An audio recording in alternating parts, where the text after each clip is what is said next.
কাছ থেকে শালীনতা ভদ্রতা একজন কথা বললে আরেকজন কথা বলতে হয় না। আপনি একজন কথা বললে আপনি এরকম বলতে পারেন না।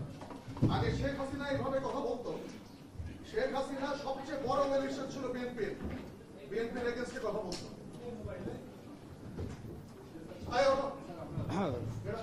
চাঁদাবাজদের বিরুদ্ধে সবসময় আমাদের কথা বলতে হবে। যারা চাঁদাবাজ, যারা মামলাবাজ, যতই ইয়া হোক, বিশেষ করে এটা তো শালীনতা হইল না। আমরা তো আপনাদের কাছ থেকে শালীনতা ভদ্রতা, আমি তো শিষ্টাচার প্রত্যাশা করি।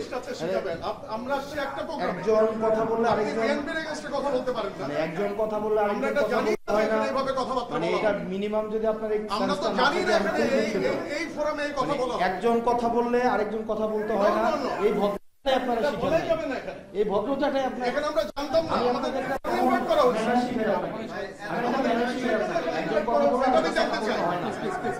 এখানে যারা উদ্যোক্তা তারা কেন আমাদেরকে এখানে ইনভাইট করছে? আমি জানতে চাই। একজন কথা বললে আরেকজন কথা বলতে হয় না। আপনি বললেন আপনার কাছ থেকে আমাদের কেন এখানে ইনভাইট করা হয়েছে এটাকে আমাকে এক্সপ্লেইন করতে হবে। আপনার কাছ থেকে আমি শিখবো, কিন্তু আপনি যদি এইভাবে একটা প্রোগ্রামের একটা না, আপনি এইভাবে কথা বলতে পারেন না। আপনি এইভাবে কথা বলতে পারেন না। আমাকে বলতে হবে, আমাকে বলতে হবে কেন এখানে আমাকে ইনভাইট করা হয়েছে।